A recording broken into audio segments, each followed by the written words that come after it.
How to uninstall Microsoft Edge browser from your Windows 10 or Windows 11.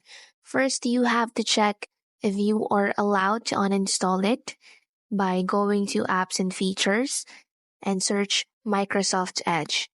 And as you can see, the uninstall button is disabled. However, you can still uninstall it by modifying the registry value. Open Registry Editor, expand Local Machine, expand Software. Scroll down until you see WOW6432 node. You should see Microsoft folder, expand that as well. Look for the Windows folder and expand it.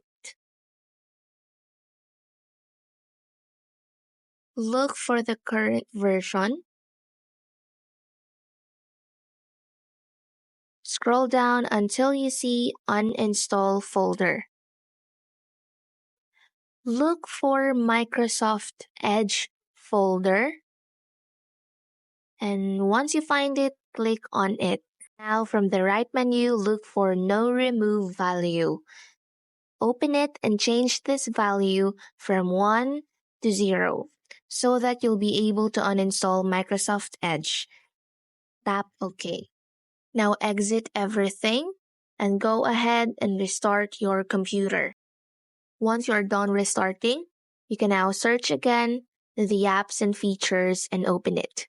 And once you search for Microsoft Edge, you can now see the button uninstall. You can now uninstall it from your personal computer.